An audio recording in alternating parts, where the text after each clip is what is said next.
Okay, to begin with, let's go ahead and disconnect our AC adapter plug from our laptop computer. Once that's done, we'll go ahead and locate our laptop battery and remove it.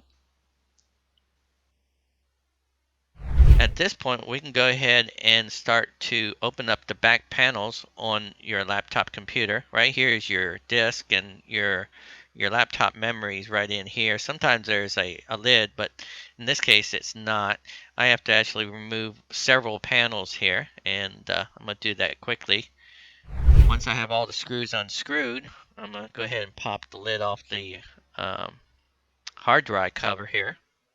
And as you can see, the hard drive's located right here. Now up here, the memory is located underneath this panel, and I'm going to pop the lid here.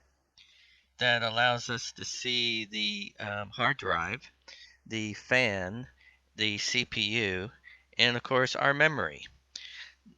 Now, to remove the memory stick, you press the little levers on each side here. It pops up like this, and you go ahead and pull it out.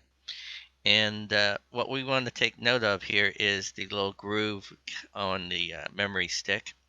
All right, I'm using 4 gigabytes of memory, two gigabytes each. And the way you put it in is at about a 45-degree angle. And then you press down and it clips back in place. I also want to mention that there's normally only 2 memory slots available on most notebooks. Okay, let's go ahead and put this back together. Put the lid on top here, and with the magic of video editing, I can speed this up a little bit and screw those screws in really quick. Put my battery back in, and I am ready to go. Thanks very much to Joe for the narration. Okay, guys, just so you know, please make sure that you check your laptop details for the correct RAM that is required for it. Depending on how old your laptop is, could be DDR3 or DDR4. The other thing is also to check that your megahertz, just to make sure that you're using the correct RAM. It's always best to have them in pairs.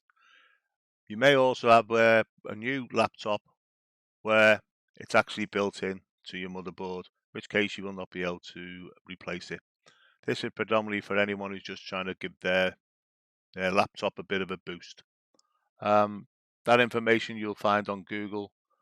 I will try and look at doing a video on how to identify which RAM is required in the future. Hope you enjoyed the video and look forward to see you in the next one. See you soon.